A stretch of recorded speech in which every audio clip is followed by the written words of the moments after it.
ஆண்டவராக இயேசு கிறிஸ்து நாமத்தினாலே இந்த நாளிலே உங்களுக்கு வாழ்த்துக்களை தெரிவித்துக் கொள்கிறேன். எப்படி இருக்கீங்க? சந்தோஷமாக இருக்கீங்களா? மகிழ்ச்சியாக இருக்கீங்களா? உங்களை சந்திக்கிறதுல மிகுந்த மகிழ்ச்சி அடைகிறேன். பிறந்த நாளை திருமண நாளை கொண்டாடுகிற பிள்ளைகளை இயேசுவின் நாமத்தினால் ஆசீர்வதிக்கிறேன். இந்த நாளிலும் ஆண்டவரே எனக்கு ஒரு உயர்வை தர மாட்டீரா? என்னை மேன்மைப்படுத்த மாட்டீரா? இந்த நாளிலே எல்லாராலும் நான் மிதிக்கப்படுகிறவனாய் காணப்படுகிறேனே, எல்லாரும் என்னை ஒரு அற்ப புல்லுவை போல நினைக்கிறார்களே, எல்லாரும் என்னை ஒதுக்கி வைக்கிறார்களே என்று சொல்லி நீங்கள் ஏக்கத்தோடு இருக்கலாம். என்றைக்கு என் நிலை மாறும்? இந்த கஷ்டங்கள் எப்போது மறையும்? இந்த வேதனை எப்போது மறையும் என்று சொல்லி நீங்கள் எதிர்பார்ப்போடு காத்திருக்கீங்க இல்லையா? இன்றைக்கு ஆண்டவர் உங்களை பார்த்து சொல்கிறாரு, நீங்கள் எதிர்பாராத ஒரு உயர்வையும் மேன்மையும் நீங்கள் காண போகிறீங்க. நீங்கள் எதிர்பார்க்காத ஒரு மேன்மையை, ஒரு உயர்வை ஆண்டவர் கட்டளையிட போகிறார். வாசிக்கிறேன் கேளுங்க. சங்கீதம் 113:7. அவர் சிறியவனை புழுதியிலிருந்து தூக்கி விடுகிறார், எளியவனை குப்பையிலிருந்து உயர்த்துகிறார்.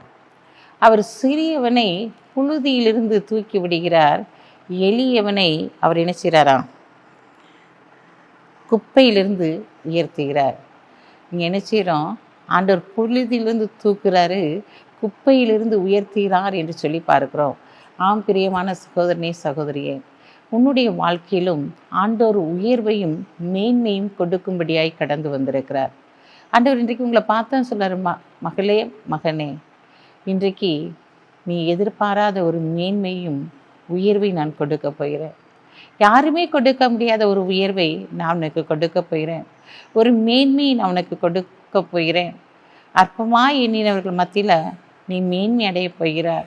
ஒரு உயர்வை கொடுக்க போகிறேன். இந்த நாளில் அவர் குப்பையிலிருந்து அவனை நினைச்சிறாராம் உயர்த்துகிறவராக இருக்கிறார்.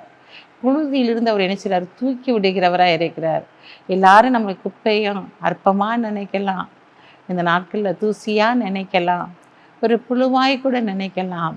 ஆனால் ஆண்டவர் இன்றைக்கு ஒரு மேன்மையை கொடுக்க போகிறார், ஒரு உயர்வை கொடுக்க போகிறார். உங்களுடைய வாழ்க்கை தரம் உயரப்போகிறது. உங்களுடைய வாழ்க்கை தரத்தை உயர்த்தும்படியாக அவர் கடந்து வந்திருக்கிறார். என்னென்ன காரியத்தில் உங்களை குப்பையாய் இந்த நாட்களில் புழுதியாய் நினைத்தார்களோ அவர்கள் மத்தியில் உன் வாழ்க்கை தரம் உயரப்போகிறது. எந்த இடத்துலலாம் உன்னை ஒதுக்கி வைத்தார்களோ அதே இடத்துல ஒரு மேன்மையை நீ காணப்போகிறாய். ஏன்னா அவர் கொடுக்கிற ஆசீர்வாதம் பெரிதாக இருக்கிறது. அவர் கொடுக்கிற வல்லமை பெரிதாக இருக்கிறது. அவர்கள் மத்தியில் ஆண்டவர் உன்னை மேன்மைப்படுத்த போகிறார். உன்னை பிரபுக்களோட அதிகாரிகளோடும் கூட அமரும்படியான காரியத்தை அவர் செயல்படுத்த போகிறார். ஏன் பயப்படுறீங்க? கலங்காதீங்க. எல்லாராலையும் நீங்கள் ஒதுக்கப்பட்டு போய் நிற்கலாம், வேதனைப்படுத்தப்பட்டு நிற்கலாம், உங்களுடைய பிள்ளைகள் கூனி குறுகி நிற்கலாம். அவர்கள் மத்தியில் தேவன் ஒரு மேன்மையும் உயர்வையும் கொடுத்து உங்களை ஆசீர்வதிப்பார். கண்களை மூடி ஜெபிப்போம். அன்புள்ள ஆண்டவரை, இந்த நாளுக்காக உமக்கு நன்றி செலுத்துறையா. இந்த நாளிலும் உங்களுடைய பிள்ளைகள் என்னென்ன காரியத்தை விரும்பி ஆண்டவரை உங்களுடைய சமூகத்தில் வைத்து கேட்டார்களோ அதை நீர் கொடுக்க போகிறீங்க ஆண்டவரே. ஆண்டவரே, இந்த நாளில் ஆண்டவரே, சிறியவனை ஆண்டவரே, நீ ஆண்டவரே புழுதியிலிருந்து ஆண்டவரே தூக்கி விடுகிறவராக இருக்கீங்கப்பா.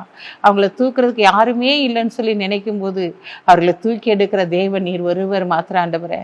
இந்த நாளில் தகப்பனே, அப்பா, குப்பையில் இருக்கிறவங்கள நீ உயரமான இடத்துல நிறுத்தப்படுற தயவுக்காய் உமக்கு நன்றி செலுத்துகிற ஆண்டவரே.